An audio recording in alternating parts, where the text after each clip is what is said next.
Good morning all of you. Adarsh classes में आपका स्वागत है। आज का हमारा टॉपिक रहेगा गौंड जनजाति। ये जो हमारी पाठ्य पुस्तक है उसकी अंतिम जनजाति है विश्व की जनजातियों में। आज हम स्टार्ट करते हैं इसको गौंड जनजाति से। गौंड जनजाति प्रायद्वीप के भारत में निवास करती है। इससे पहले हम इसे विश्व के लेवल पर समझते हैं।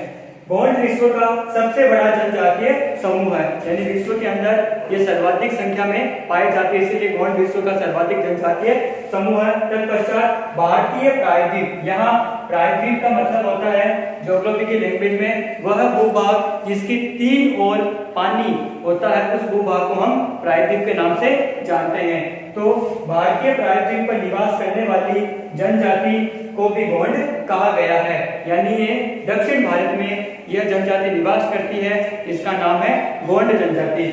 गौंड अपने आप को कोइटूर, यानी ये अपने आप को इसी नाम से बुलाते हैं, एक तो कोइटूर और दूसरा कोल, इसके नाम से भी अपने आप को जाना जाता है। गौंड शब्द का शाब्दिक अर्थ क्या है? यहाँ पर गौंड शब्द जो है वो खोंडा शब्द से निकला है और इस खोंडा का तात्पर्य होता है पहाड़ी। गौंड जो शब्द है वो खोंडा से निकला है और खोंडा का अर्थ होता है पहाड़ी। इसका मतलब यह है जो जनजाति है यह पहाड़ी क्षेत्रों में निवास करती है।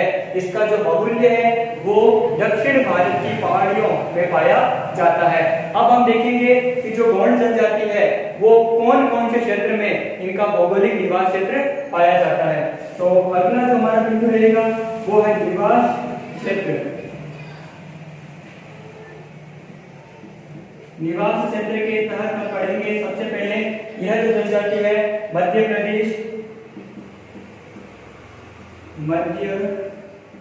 प्रदेश, उसके पश्चात छत्तीसगढ़,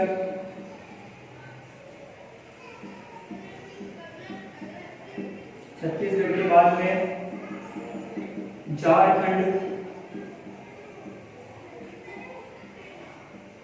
उसके बाद में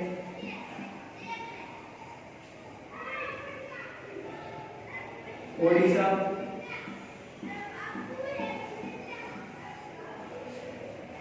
इसके बाद में आसाम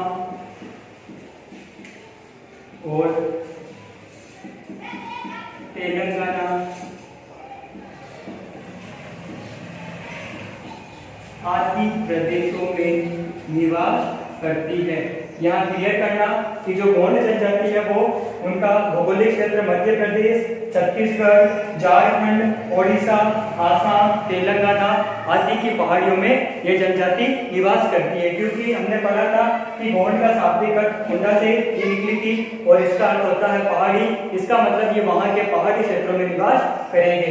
आप यहाँ तक एक बार स्क्रीनशॉट ले लीजिए।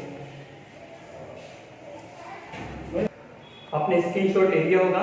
अगला जो हमारा बिंदु रहेगा वो रहेगा गौंड जनजाति के आर्थिक क्रियाकलाप। हमने बाकी जनजातियों के बारे में भी आर्थिक क्रियाकलापों का अध्ययन किया था कि किस प्रकार वो अपनी जीविका का स्रोत रखते हैं, किस प्रकार वो अपना उदरपूर्ति करते हैं। ये जो लोग होते हैं ये लोग आत्मनिर्भर होते हैं, ये अपने आप पर ही डिपेंडेंट होते हैं और अपनी जिंदगी को उसी प्रकार सुचारू रूप से चलाते रहते हैं। इन लोगों का मुख्य व्यवसाय भूमि कृषि व आखेट है। देखिए चूंकि जनजाति है तो ये आदिम प्रकार की कृषि करेंगे और इनकी जिंदगी का मुख्य अंग जो होगा वो आखेट भी होगा। आखेट का अर्थ शिकार होता है। ये जंगलों में जाते हैं और विभिन्न पशु पक्षियों को शिकार करके लाते हैं और उसका मांस खाते हैं। यहाँ पर साथ ही साथ आपको झूमी कृषि भी दिख रहा है। झूमी कृषि का मतलब है वह कृषि जो एक भूमि पर 1 या 3 वर्ष तक की जाती है, उसके बाद में भूमि को बदल करके किसी अन्यत्र स्थान पर वनों को जलाकर और उसी प्रकार आदिम खाद को प्रदान करके कृषि करना झूमी कृषि का ही एक प्रकार है। यह लोग भी झूमी कृषि करते हैं और इन्हीं की झूमन कृषि को यहाँ आपको नीचे दीपा कृषि स्पष्ट दिखाई दे रहा है। दीपा कृषि का तात्पर्य होता है कि गौंड जनजाति के द्वारा 2 या 3 वर्ष तक एक जगह पर खेती करने के पश्चात उस जगह को छोड़कर दूसरी जगह पर पुनः यही प्रक्रिया अपनाकर खेती करना, यानी झूमी कृषि का एक प्रकार है दीपा कृषि। इसको ये झूमी कृषि अथवा दीपा कृषि के नाम से जानते हैं। यहाँ मैं लिख रहा हूँ झूमी कृषि का एक प्रकार, झूमी कृषि का एक प्रकार है ये, इसका नाम है दीपा कृषि। ये आपकी बोर्ड परीक्षा के लिए बड़ा ही महत्वपूर्ण प्रश्न है। कि दीपा कृषि कौन सी जनजाति के द्वारा की जाती है। दीपा कृषि गोंड जनजाति के द्वारा की जाती है, जो झूमी कृषि का एक प्रकार है, और आप चाहो तो झूमी कृषि की यहाँ पर परिभाषा भी दे सकते हैं। उसके बाद में आपको नीचे दिखाई दे रहा है पेंडा कृषि। पेंडा कृषि मध्य प्रदेश के बस्तर जिले में, क्लियर करना, मध्य प्रदेश के बस्तर जिले में, क्योंकि ये लोग हमने पढ़ा था निवास क्षेत्र में कि इनका जो निवास क्षेत्र है वो मध्य प्रदेश में भी है। मध्य प्रदेश के जिले का नाम यहाँ पर है बस्तर जिला। मध्य प्रदेश के बस्तर जिले में सीढ़ी नुमा खेत बनाकर, यानी ये जो खेत बनाते हैं वो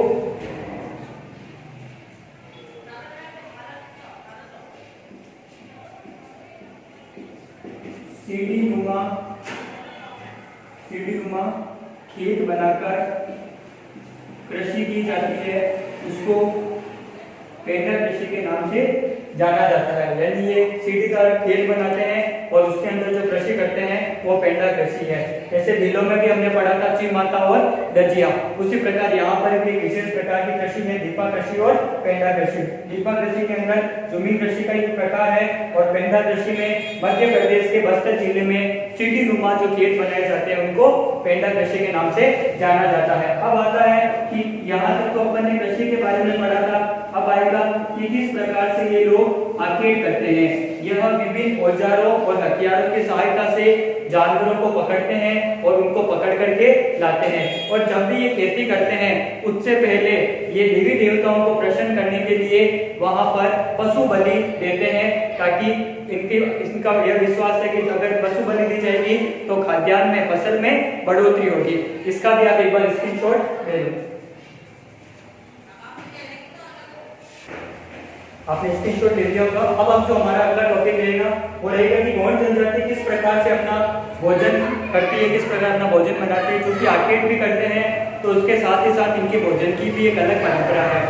कोदू व कुटकी इनके मुख्य अनाज है। जैसा भीलों का मुख्य अनाज हमने पढ़ा था मक्का है, और लास्ट जनजाति मैंने आपको बताई थी बुशमैन जनजाति, जिसमें आपको मैंने बताया था कि वो दीमक और चींटियों के अंडे पसंद करते हैं। इनका जो मुख्य अनाज है वो है कोदू व कुटकी, इनके मुख्य अनाज है। सब्जियां घरों में उगाकर या फिर ये जंगलों से प्राप्त करते हैं। इसके अलावा यह लोग भी भीलों की ही भांति उत्सवों पर और त्योहारों पर चावल बनाते हैं, यानी चावल से बना हुआ भोजन करते हैं।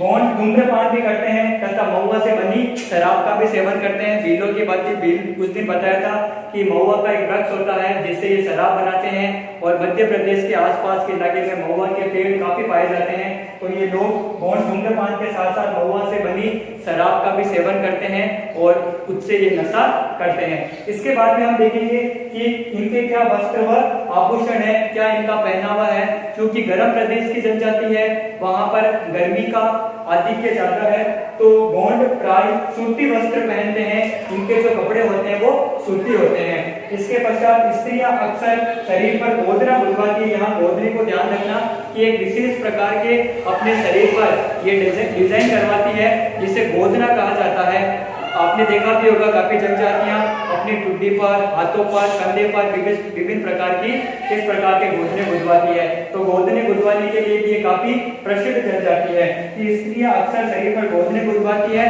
इसके अलावा चांदी व एल्यूमिनियम, क्लियर करना, चांदी व एल्यूमिनियम के आभूषण भी पहने जाते हैं।